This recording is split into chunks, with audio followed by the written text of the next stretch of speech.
I genuinely hope that no one listening to this ever has a day as bad as Tuesday, May 30th, 2023 was for the Detroit Tigers. Okay, let's talk about it all today on Locked On Tigers.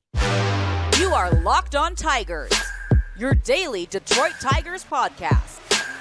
Part of the Locked On Podcast Network, your team every day.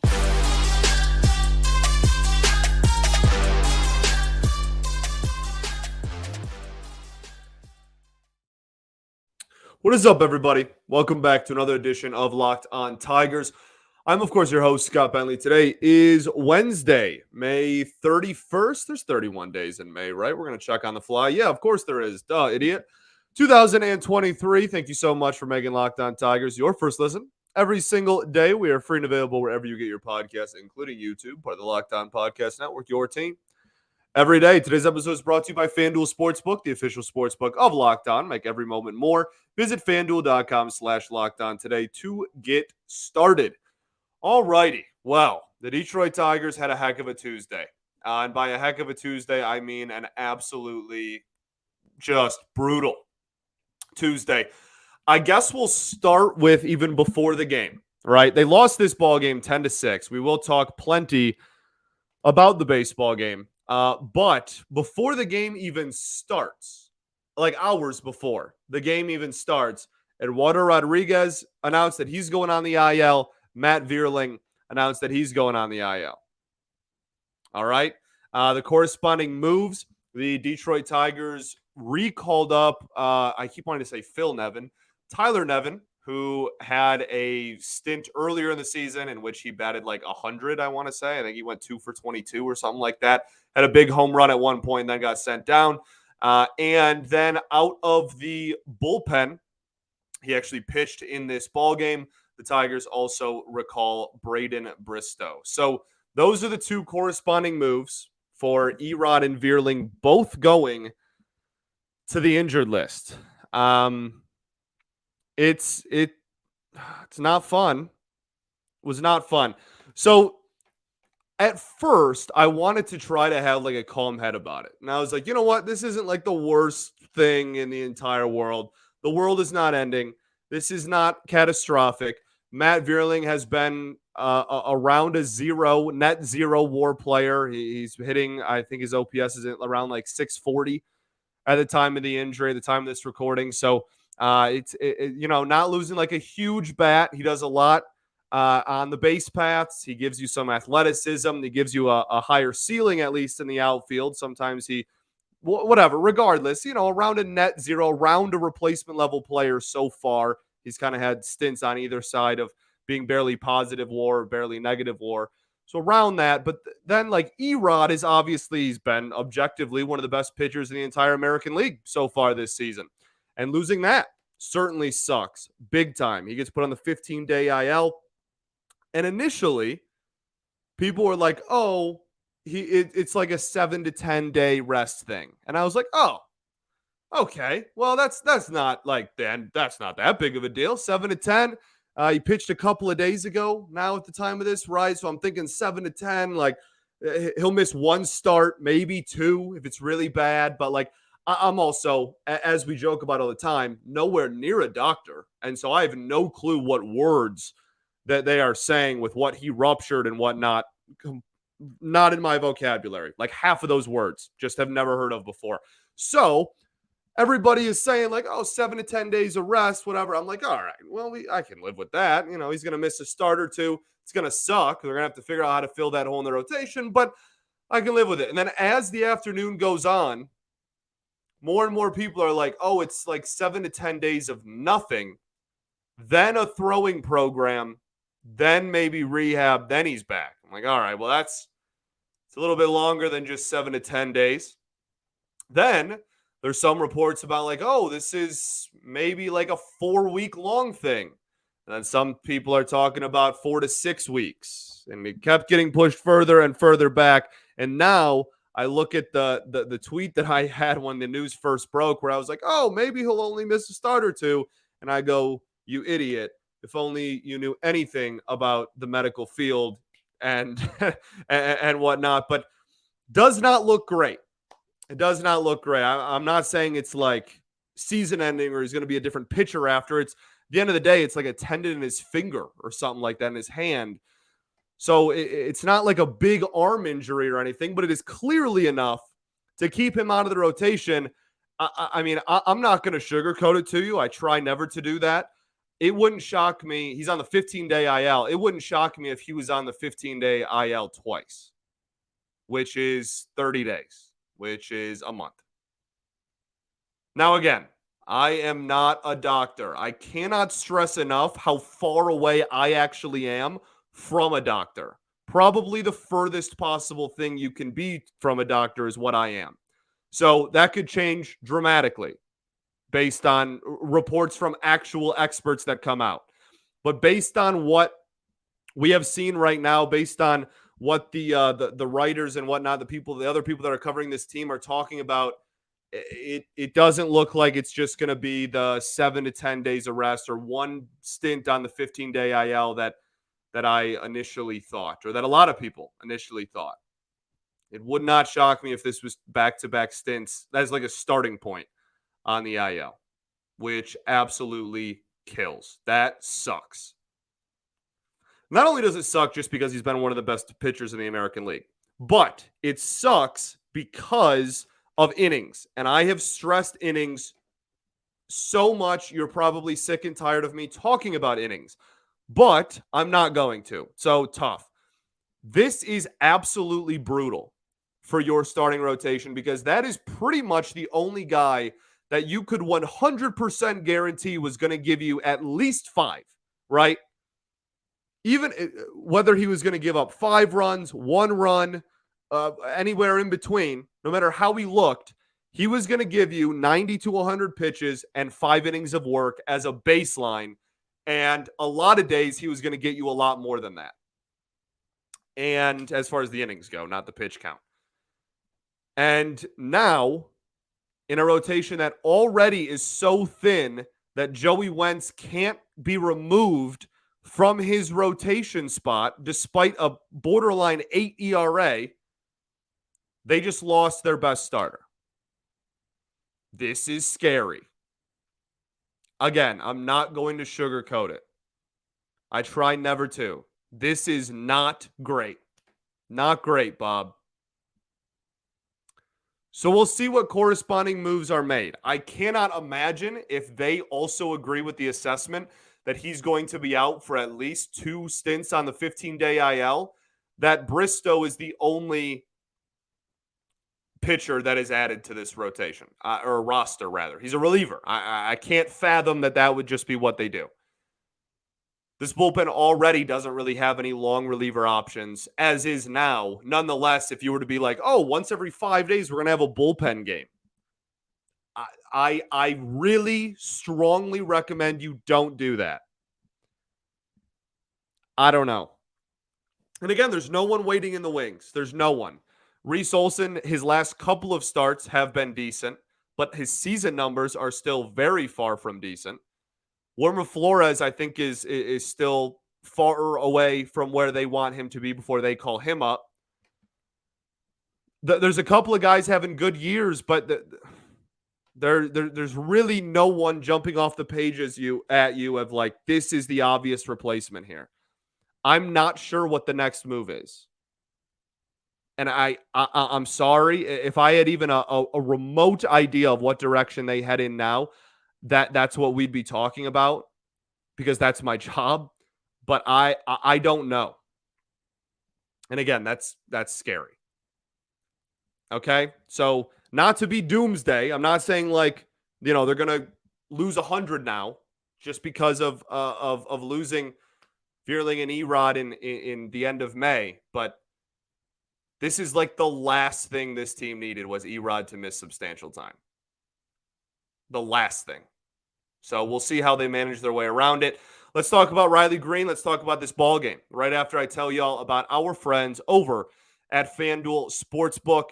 Look, it's America's sportsbook. It is the number one sportsbook out there. And now is the best time to get in on the action because, A, it's the NBA playoffs. Fun time to get in on the action. But they also have a new customer no sweat first bet up to $2,500. That is $2,500 back in bonus bets. If your first bet doesn't win over at FanDuel, there's no better place to bet on all the playoff action than America's #1 sports book, and that is FanDuel. So visit FanDuel.com/lockedon and get a no sweat bet up to $2,500. That's FanDuel.com/lockedon. FanDuel is an official sports betting partner of the NBA. All right, everybody, welcome back here. Segment 2 of Locked On Tigers. Thank you all for making us your first listen every single day. I appreciate y'all. Shout out to the everydayers that do tune in every single day. We'll be back tomorrow recapping the series finale of this Texas Rangers series. Who knows what the pitching is going to look like. We'll talk about that a little bit at the end.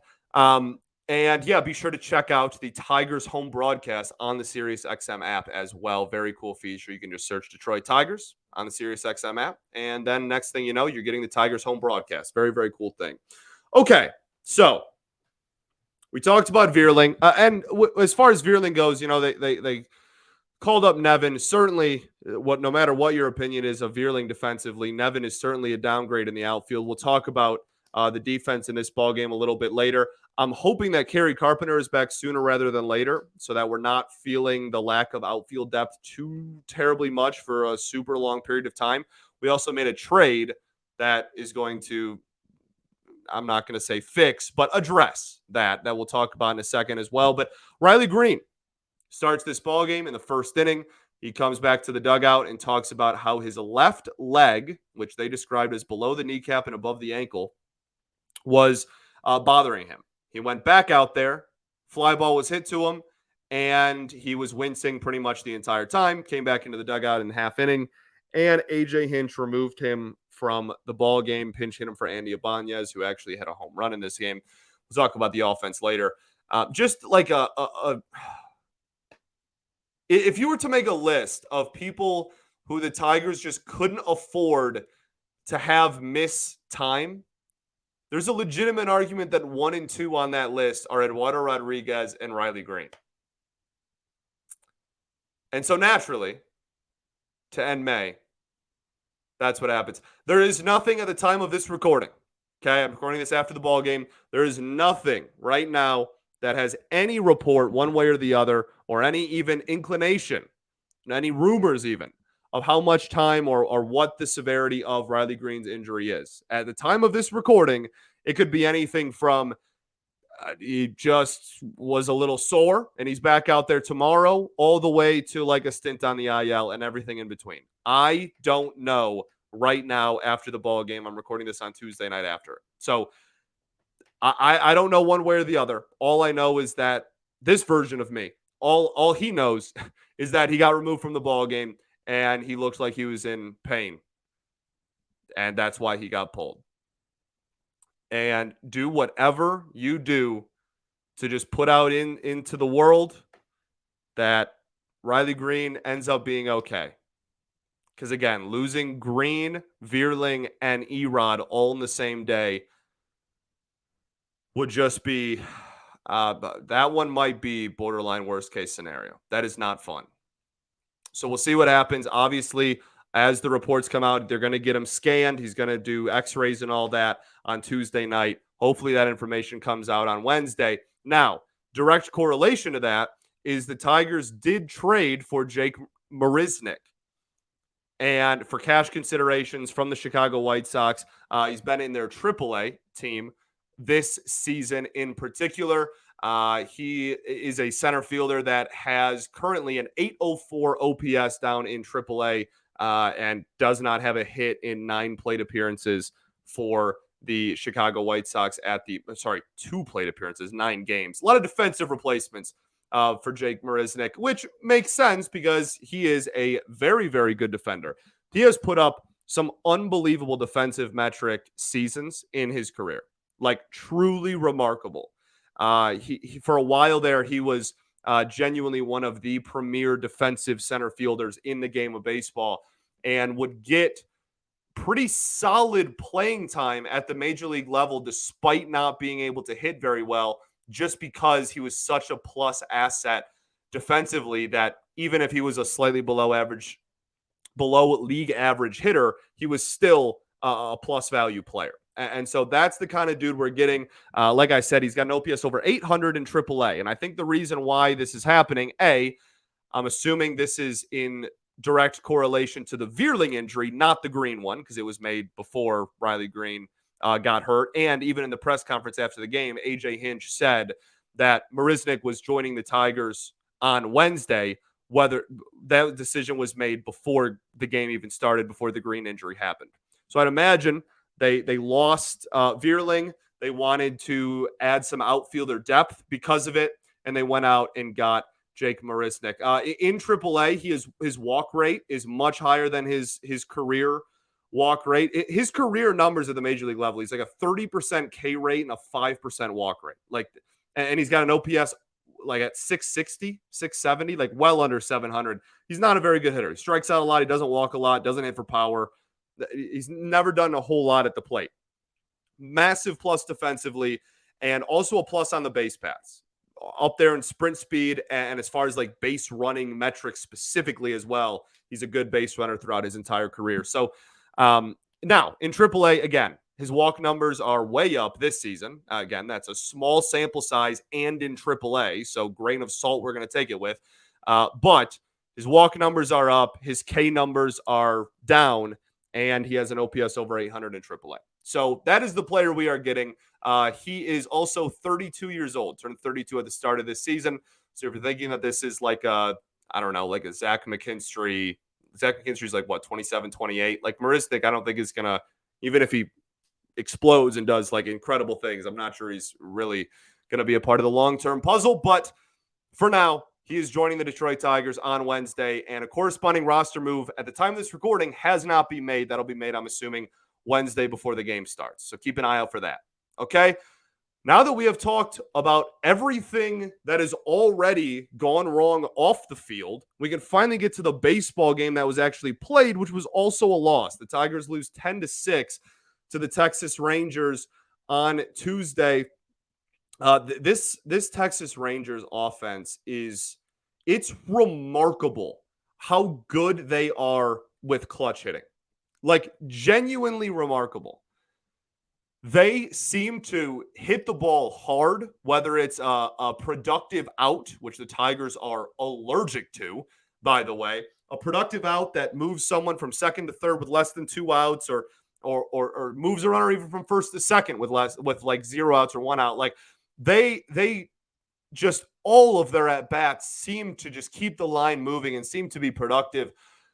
They're batting average, runner to scoring position, we've already talked about a lot, has been unbelievable. This game, they go 5 for 14 with runners on. They have a homer and 2 doubles as well. Just an absolute machine they are.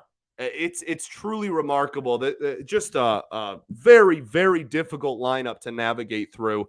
And the Tigers sent out Alex Faedo, who has yet to really establish himself as a proven major league pitcher, and he got rocked.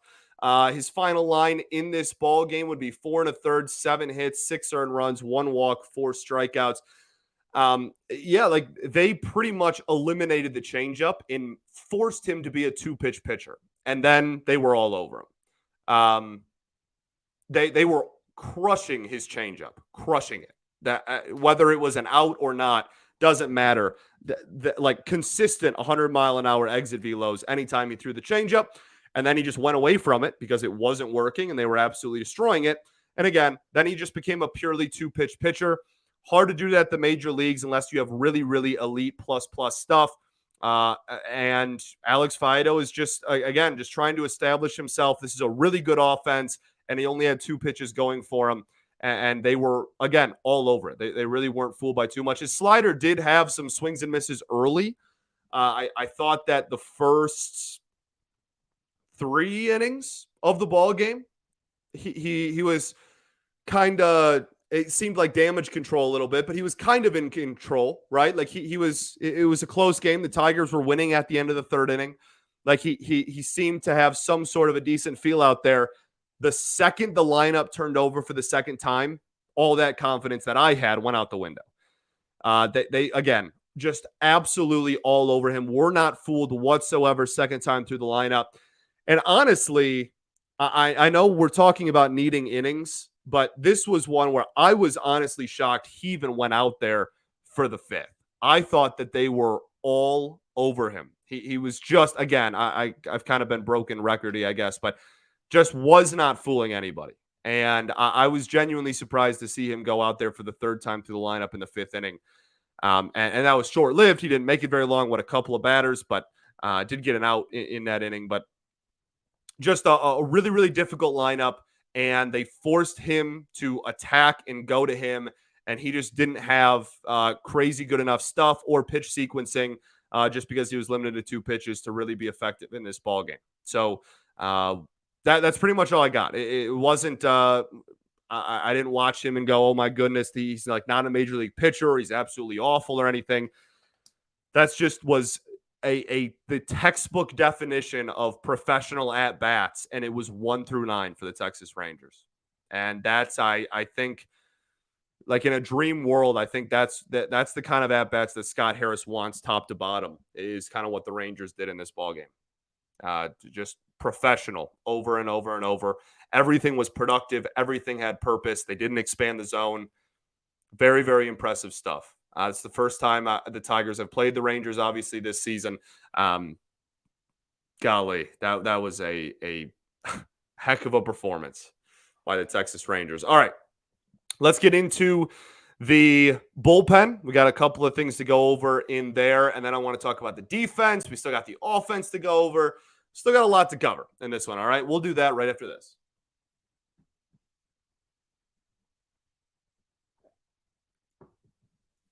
All right, everybody, welcome back here to third and final segment, Locked On Tigers. Thank you all for making us your first listen every day. I appreciate you all greatly. Okay, let's get into the bullpen in this ball game. The Tigers go to Jose Cisnero, then Tyler Holton, then Braden Bristow. The new call-up ends the game. Everyone gave up at least 1 run. Bristow, the only one, did not give up an earned run, however, as the Tigers had 2 errors. We'll talk about the defense in a second because it drove me nutty. Okay, Jose Cisnero first out of the pen. I don't understand how every single time Jose Cisnero enters a ball game, the entire fan base is like, oh, like we're sending out like Ryan Carpenter or something. Like I don't understand. He even after giving up runs here, he's got a 3.1 ERA on the year. I'm not saying he's great. I'm not saying he's the best high leverage reliever on the team. He's not. But your starter went 4 1/3. You're not going to go to Langer Foley in the 5th inning, dog. Like, you're not. That's not going to happen. And if you're like, well, they should have. They should try to keep runners off the board. Okay, fair enough. You have Lang go the 5th. You have Foley go the 6th. You still got to go still a third of the ball game then that you have to piece together. Like, there was just no reality in which the starter was going 4 1/3 and you weren't seeing Jose Cisnero.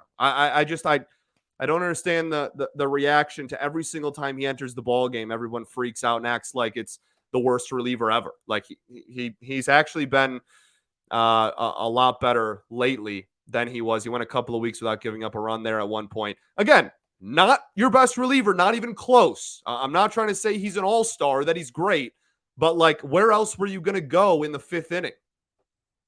I don't know.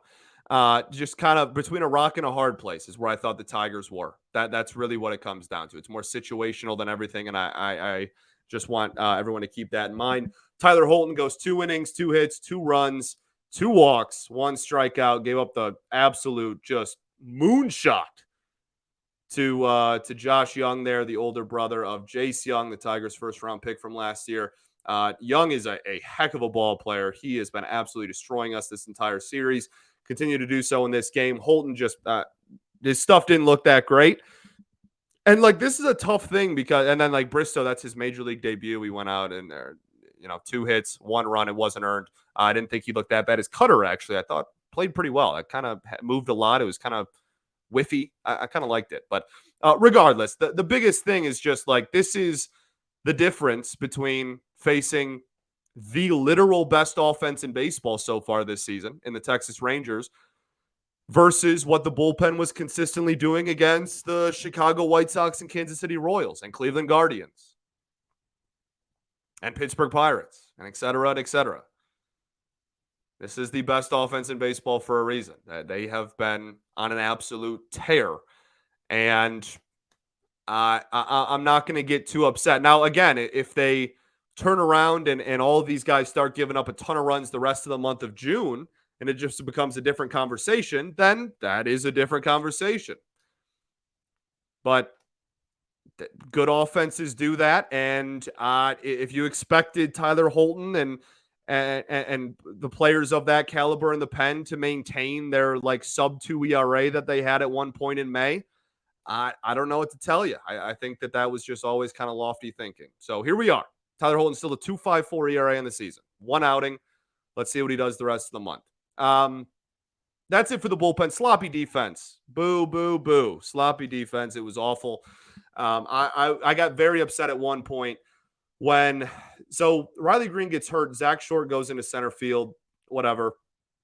He's never played Major League Baseball at center field. That came out wrong. He never has played center field in Major League Baseball, but he has had some reps in center in AAA. And immediately the ball is hit to him, and he doesn't throw to second base, doesn't throw the cutoff, goes to third. And what happens? The guy from first gets to second, and then the ground ball, the very next AB, and instead of a double play, you have one out and a man on third instead of two outs and nobody on base. That is the inexcusable stuff. And this outfield is obsessed with it. They love it. They see an opportunity to just throw a completely non-competitive ball to third base and let everyone else advance an extra 90 feet. And they go, oh, yes, yum, yum, please. I don't understand how it's possible for every single outfielder to do this no matter what. I know, Zach Short, I already said it. He's only played one game. This was his first game in center field at the major league level. I completely understand. Okay? I get it. But I'm not just mad at Zach Short. This is the entire outfield has been doing this the entire season, and it's so infuriating. It's a fundamental, and they love it. They get hard eyes when they see an opportunity to just let a runner walk an extra 90 feet. And it's so infuriating. Jonathan Schoop, errors in this ball, had an error. One error. Javi Baez had an error. Just very, very sloppy defense. Jonathan Schoop, he might be a casualty of the roster when Marisnick gets here. I don't know. Because we're going to have to find a roster spot for him. Riley Greene to the IL would be one way, but you still have to find a way to put him on the 40-man, right? That's the thing. You have to find a way to put Marisnick on the 40 and on the 26. The 40, whatever. You move somebody from the 15 to the 60. You DFA somebody who's in AAA. That's whatever. I don't know what's going to happen there. Finding a spot on the 26-man is Andy Ibanez. I don't think it's Zach Short anytime soon. Andy Ibanez, Jonathan Schoop, finally. I don't really know where you go from there. You can't afford to have it be any of your pitchers right now, certainly. It's probably Ibanez or Schoop, I guess, would be my guess. And then, again, to make room on the 40, they might just move someone from the 15-day to the 60, clear a 40-man space, whatever. We'll cross that bridge when we get to it. But very, very frustrating game. And I'm glad we're getting a really good defender in here at least. I would love offense, though. It's just today sucked. You know? That really, really sucked.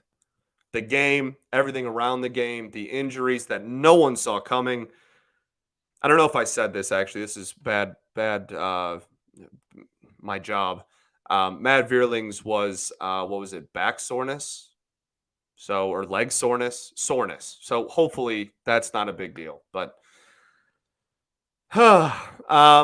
offensively in this game, you went 1 for 6 with runners in scoring position. No one's surprised. You left 8, 6, 7, 8 on base. No one's surprised. You had a little bit of a power surge there from Jake Rogers, hit his home run. That was good. He's been not swinging a very hot stick lately, so hopefully we can get him going. He brings so much value behind the plate. If he's even he doesn't even need to be an average hitter. If he can even be a below average hitter, he can bring a ton of value to this team. So hopefully we can get him going. And you know what? To their credit, to the offense's credit, they actually showed fight throughout the entire game, I thought. Miguel Cabrera, 3-hit game. Claps for Miggy. First extra base hit since like the second week of the season. 3-hit game. Don't know how many more of those we're going to get. Always a cool thing to see just as a Tiger fan. And he's obviously not been doing well lately. So if we can even get a little bit of production from Miguel Cabrera, we're obviously going to take it and run. And yeah, they had 8 hits and 4 walks. They had 12 base runners in this game. Another game with 4+ walks. That's a lot in a row. I think over a week straight of that. They worked Martin, who started the game, right? Like they worked the count. He wasn't able to go super deep into the ball game. They did damage against him. He didn't even have a quality start. They were getting earned runs. Like I said, had a little bit of a power stroke there. It wasn't the worst offensive performance of the season. It really wasn't. But it's just this Texas team is relentless, and you're just always going to have to be able to put up a run, at least one run every half inning, pretty much, if you want to give them a run, or you just have a phenomenal pitching performance. Those are really your only two choices, and they didn't get either of those things in this ball game. So kind of tough. I'm trying to think if there's anybody else. Javi Baez continues to struggle again. I don't want to see him batting in the top third of my lineup at the moment. I would like to see him move down. Again, I'm not one of those people that's like, oh, he's going to have a 577 OPS the rest of the season. Like this, again, we've seen this movie a million times already. He's going to get hot in a couple of weeks, and he's going to be on fire, and then this is going to happen again. And I don't agree with the keeping him up there no matter what. Like maybe we love platooning, we love messing with the lineup all the time. Maybe we can move Javi down when he's slumping and up. I don't know. I don't know. I don't need to see him bat second for the time being, though. He has really, really been struggling the last couple of weeks. Spencer Torkelson, I thought, looked decent in this game. Hit and a walk. The walk was a really impressive at bat. It's out of the scope of the walk. That's nothing short of a miracle. Nevin's going to be here, I guess, for a little bit, maybe. Unless, I guess, maybe they send him right back down. Maybe that's the casualty for Marisnick. Maybe there's a chance that he just gets sent right back down immediately. He's just not a major league hitter, unfortunately. This is he's going to put up decent numbers in AAA, and then he's going to get called up and that's kind of just been the story of his career so far. So good organizational depth. He puts together solid at bats. He genuinely does. He doesn't get overmatched. But just like when he puts the bat on the ball, it's just usually weak contact and pretty uncompetitive stuff. But he'll work counts and get deep into counts and whatever. But I don't know. He might be a casualty right away. I guess that's it. And then, yeah, like the platoon thing, that's going to happen. That's AJ Hinch is your manager. It's going to happen. I wouldn't just, I would urge people to not focus so much on like, oh, McKinstry didn't start this ball game. And like, yes, because of the matchup, and McKinstry still got 2 at-bats and played in half the game. You know what I mean? Like, they're just going to do it that way. Akil Baddoo, same thing. He's been swinging a hot stick lately, still had 2 at-bats in this ball game, still played in half the game.